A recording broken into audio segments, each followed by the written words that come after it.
Hello friend, आज का हमारा टॉपिक है content of teaching technology.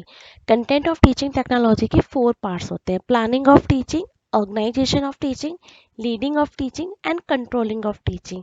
So teaching technology में बेसिकली क्या होता है कि टीचर कैसे क्लासरूम में टीचिंग करती है, क्या स्ट्रेटेजी फॉलो करती है, किस तरह से बच्चों को इन्फॉर्मेशन डिलीवर करती है।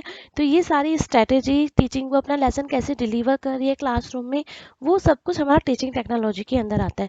टीचिंग टेक्नोलॉजी जो है वो एजुकेशन टेक्नोलॉजी का ही एक टाइप है। इस टीचिंग टेक्नोलॉजी में हम टीचर जो होता है वो एक प्लान करती है कि उसको पढ़ाना क्या है। तो सब उसकी तो आज हम ये डिस्कस करेंगे कि कंटेंट ऑफ टीचिंग टेक्नोलॉजी होती क्या है। तो सबसे पहले जो कंटेंट होता है उसका होता है प्लानिंग ऑफ टीचिंग। इसमें क्या करता है टीचर जो है वो मेक करता है proper plan to what he teach to in the class, कि उसको क्लास में पढ़ाना क्या है।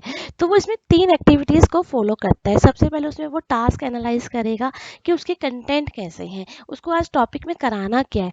फिर उसके उसके अकॉर्डिंग फिर वो क्या करता है, अपने कंटेंट को सब कंटेंट में डिवाइड करता है और एक सिस्टमैटिक ऑर्डर में उसको अरेंज करता है, जिससे पहला कंटेंट जो है वो दूसरे कंटेंट से रिलेटेड हो।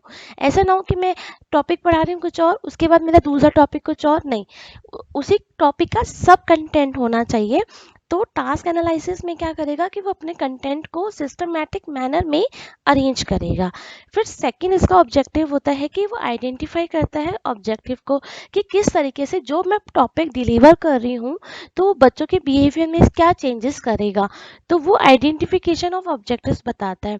फिर दूसरा होता है कि राइटिंग लर्निंग ऑब्जेक्टिव, जो मैंने स्टूडेंट्स को पढ़ाया तो they can be evaluate at the end of the task. इसमें वो इवेल्युएट करेगा कि हाँ, कि आज बच्चों को समझ में आ जाएगा। तो वो इस तरीके से वो प्लानिंग करता है अपनी टीचिंग क्लास में टीचिंग करने से पहले, कि मुझे पढ़ाना क्या है, मैं जो टॉपिक कंसीडर कर रही हूँ क्या वो बच्चों को समझ में आएगा नहीं आएगा, क्या वो उसकी उनकी ऑब्जेक्टिव्स को फुलफिल करेगा नहीं करेगा।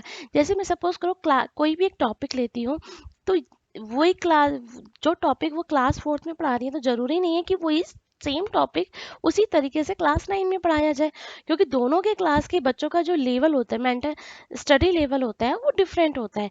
तो छोटे बच्चों को जब हम कोई भी टीचिंग करते हैं तो उनके अकॉर्डिंग उनके अकॉर्डिंग लेसन प्लान तैयार किए जाते हैं। और जब हम बड़े स्टूडेंट्स को, बिग स्टूडेंट्स को पढ़ाते हैं तो उसके अकॉर्डिंग डिफरेंट लेसन प्लान बनाए जाते हैं, चाहे टॉपिक सेम हो। ओके, तो एक स्ट्रैटेजी होती है, सब बच्चों का सीखने का तरीका होता है। छोटे बच्चों के लिए हम ज़्यादा से ज़्यादा इमेजेस का यूज़ करेंगे, कि और बड़े बच्चों के लिए ज़्यादा से ज़्यादा फैक्ट्स यूज़ करेंगे जिससे उनको समझ में आए। ठीक है, तो यहाँ पर हम लोग प्लानिंग ऑफ टीचिंग के अंदर क्या करते हैं, अपनी टास्क एनालाइज करते हैं, अपने जितने भी कंटेंट होते हैं उनको अरेंज करते हैं। नाउ नाउ सेकेंड कंटेंट है हमारा, सेकेंड मतलब टॉपिक है टीचिंग टेक्नोलॉजी का। सेकेंड पार्ट है हमारा ऑर्गेनाइजेशन ऑफ टीचिंग। ये एक सेकेंड स्टेज होती है टीचिंग की। इस स्टेज में क्या होता है कि वो पर्टिकुलर, जब क्लास के अंदर टीचर एंटर कर जाती है तो ये मैटर करता है कि वो किस तरीके से सब्जेक्ट मैटर को प्रेजेंट कर रही है। ठीक है, इसके अंदर वो क्या स्ट्रैटेजी फॉलो कर रही है, क्या टेक्निक लगा रही है, इसके अंदर वो कौन सा मेथड यूज़ कर रही है, कौन सी टीचिंग टैक्टिक यूज़ कर रही है बच्चों को समझाने के लिए। ठीक है, अब ही उसमें वो क्या मटेरियल, क्या teaching audio visual aids use कर रही है अपने सब्जेक्ट मैटर को इफेक्टिव बनाने के लिए। तो इसके अंदर ऑर्गेनाइजेशन ऑफ टीचिंग के अंदर वो अपना स्ट्रैटेजी क्या यूज़ कर रही है, क्या उसके मटेरियल एड्स यूज़ कर रही है, वो सारा उसकी टीचिंग ऑब्जेक्टिव्स को रियलाइज, मतलब कंटेंट को मतलब एफिशिएंट बनाता है। तो इसीलिए ऑर्गेनाइजेशन ऑफ टीचिंग में क्या होगा कि वो इसमें स्ट्रैटेजी और टेक्निक यूज़ करेगा कि अपने मैटर को प्रेजेंट करने के लिए। नाउ थर्ड पॉइंट आता है कंटेंट ऑफ टीचिंग टेक्नोलॉजी का, लीडिंग ऑफ टीचिंग।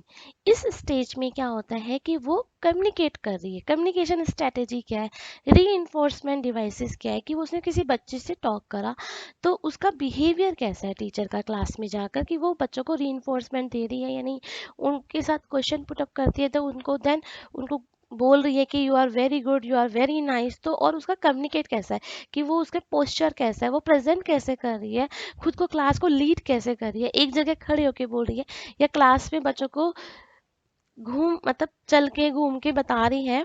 तो उसका इसमें ये भी मोटिवेट करता है कि देखो किसी टीचर किस तरीके से बच्चों को क्लास में डील कर रही है, पढ़ा कैसे रही है। और दूसरा, this technique to motivate are employ for leading the behaviour of the students.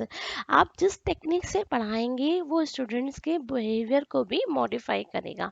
ठीक है, ये तो नहीं है कि वो क्लास में चीख चीख के चिल्ला चिल्ला के पढ़ा रही है, तो ये भी मैटर करता है कि उसकी कम्युनिकेशन स्ट्रेटेजी क्या है, कि वो क्लास में अपने लेक्चर को कैसे डिलीवर कर रही है।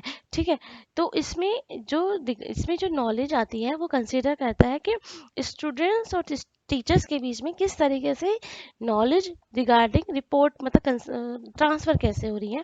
तो आपका कम्युनिकेशन स्किल कैसा है, आप क्लास को लीड कैसे कर रहे हो, आपके री डिवाइसेस कैसे यूज़ कर रहे हो। तो वो हमारा आता है लीडिंग ऑफ टीचिंग के अंदर। नाउ जब हमारा क्लास में डिलीवर हो गया, देखो फेज इसको स्टेजेस ऑफ टीचिंग भी बोला जाता है। तो फर्स्ट स्टेजेस क्या हो गई, हमने प्लानिंग करी। सेकेंड स्टेज में क्या होगा, हमने ऑर्गेनाइज करा। थर्ड स्टेज में क्या है, हमने लीड करा क्लास में जाके, उसने अपने लेक्चर को डिलीवर करा। उसने क्या क्या उसने टीचिंग स्ट्रैटेजी लगाई कि बच्चों के अकॉर्डिंग वो उसको डिलीवर कर सके। अच्छा, हमेशा ध्यान रखना कि टीचिंग स्ट्रैटेजी बच्चों के मेंटल लेवल के अकॉर्डिंग अप्लाई की जाती है। देखो हर क्लास में सपोज करो 35 स्टूडेंट्स है, तो 35 स्टूडेंट में आप एक ऐसी टीचिंग स्ट्रेटेजी लगाओगे कि कम से कम 30 स्टूडेंट्स को मेरा जो पढ़ाने का तरीका है वो समझ में आए। ठीक है, उसमें क्लास में मोस्टली जो स्टूडेंट्स होते हैं वो एवरेज स्टूडेंट्स होते हैं, काफ़ी बच्चे ब्रिलियंट होते हैं, 4-5 स्टूडेंट, और काफ़ी बच्चे लोअर एवरेज से भी बिलो होते हैं। तो आप एक ऐसी स्ट्रेटेजी यूज़ करो कि जिससे बहुत सारे बच्चों को मैक्सिमम उसको फ़ायदा हो। ठीक है, ऐसा नहीं कहेंगे कि सभी बच्चों को समझ में आना चाहिए, लेकिन ऐसी स्ट्रेटेजी अप्लाई करो कि सारे के सारे बच्चे आपसे सीख सके, आपकी टीचिंग से इम्प्रेस हो सके। तो इसमें आप कौन सी टेक्निक यूज़ करें। और कभी कभी पता है क्या होता है कि हम लोग क्लास में जाते हैं, हम सोच के क्या जाते हैं, तो हमारी उस समय भी डिसाइड होती है कि हम किस स्ट्रेटेजी से पढ़ा रहे हैं। तो जो क्लोजअप लेवल होता है, क्लोजअप होता है टीचिंग स्ट्रेटेजी का, उसको टीचिंग टैक्टिक्स बोलते हैं। ठीक है, तो हमारी कोशिश यही होती है। पहले क्या थी, स्टूडेंट टीचिंग जो थी वो टीचर सेंटर थी, टीचर क्लास में जाती थी और अपना लेक्चर डिलीवर करती थी। लेकिन आज की डेट में स्टूडेंट सेंटर हो गई है। स्टूडेंट सेंटर का मतलब ये नहीं कि स्टूडेंट्स अपनी मर्जी से रहेंगे, नहीं।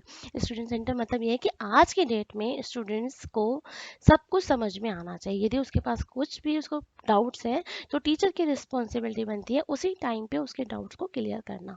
ठीक है, और स्टूडेंट्स के अकॉर्डिंग ही टीचर स्टूडेंट्स के अकॉर्डिंग ही टीचर डिलीवर करेगी। यदि स्टूडेंट्स के कंसेप्ट क्लियर नहीं हो रहे हैं, स्टूडेंट्स आपकी टीचिंग से सेटिस्फाइड नहीं हो रहा है, तो उसका काम यही होता है कि उसकी कंडीशन, उसकी नीड्स को सेटिस्फाइड करना। उसकी जब तक उसको क्लियर नहीं होगा कंसेप्ट को, तो वो डिफरेंट डिफरेंट स्ट्रैटेजी यूज़ करेगी। ठीक है, आज उसने ये प्लान करा कि चलो मैं इस चीज़ को इस तरह समझाऊंगी, लेकिन देखा कि स्टूडेंट्स को समझ में नहीं आ रहा, तो वो तभी की तभी अपनी स्ट्रैटेजी चेंज भी करेगी कि मुझे स्टूडेंट्स को समझाना है। ठीक है, नाउ अब नाउ इसका फोर्थ कंपोनेंट है हमारा कंट्रोलिंग ऑफ टीचिंग। अब नाउ इस कंट्रोलिंग ऑफ टीचिंग में क्या होता है कि हमारा जो लेक्चर था वो डिलीवर हो गया है। अब हम इस पे सोचेंगे, इसमें इवेल्युएट करेंगे। लास्ट स्टेप होता है टीचर का इवेल्युएट करने का कि क्या बच्चों को समझ में आया या नहीं आया, क्या मैंने अच्छे से डिलीवर करा है नहीं करा है। तो वो फीडबैक लेती है, मतलब फीडबैक या तो वो खुद से सोचेगी या फिर बच्चे खुद बता देंगे। तो वो सोचते हैं कि यार मेरी स्ट्रेटेजी गलत कहाँ थी। यदि गलत थी तो वो उसको फिर से रीप्लान करती है, फिर से उसको री डिलीवर करती है लेसन को। ठीक है, तो इसमें क्या होता है, वो स्टूडेंट्स की परफॉर्मेंस के अकॉर्डिंग वो इवेल्युएट करती है। आपने लेसन डिलीवर करा लेकिन बच्चों को कुछ भी समझ में नहीं आया, तो आप अपनी टीचिंग स्ट्रेटेजी चेंज करोगे। तो वो इसमें ही फिर से वो कंट्रोलिंग ऑफ टीचिंग में वो इवेल्युएट करती है कि क्या मैंने सही से बच्चों को समझा पाई हूँ या नहीं समझ पाई हूँ। यदि मैंने बच्चों को समझाया, तो स्टूडेंट्स के अंदर क्या प्रॉब्लम रह गई कि उनके परफॉर्मेंस में इफेक्ट पड़ा, तो यहाँ पर भी वो इवेल्युएट करती है। तो this is the four part of the controlling teaching. Okay, तो आपके कंसेप्ट क्लियर हो गए होंगे कि हमारा जो फर्स्ट कंपोनेंट है, सबसे पहले प्लानिंग ऑफ टीचिंग, फिर ऑर्गेनाइजिंग। प्लानिंग में वो किस तरीके से लेसन प्लान कर रही है, क्या डिलीवर करना है, सब स्ट्रेटेजी, किस तरीके से मुझे पढ़ाना है, कौन सा टॉपिक मुझे पढ़ाना है, पहले वो अपना गोल सेट कर रही है। सेकंड में वो क्लास में जाके उसको ऑर्गेनाइज कर रही है और लीड कर रही है। थर्ड में उसको इवेल्युएट कर रही है कि क्या मैंने लेसन सही से डिलीवर किया है या नहीं किया। तो ये सारे कंटेंट जो होते हैं, कंपोनेंट्स होते हैं, वो टीचिंग टेक्नोलॉजी के होते हैं। थिंक ओके, सो आपका कंसेप्ट क्लियर हो गया होगा। Thank you. so much.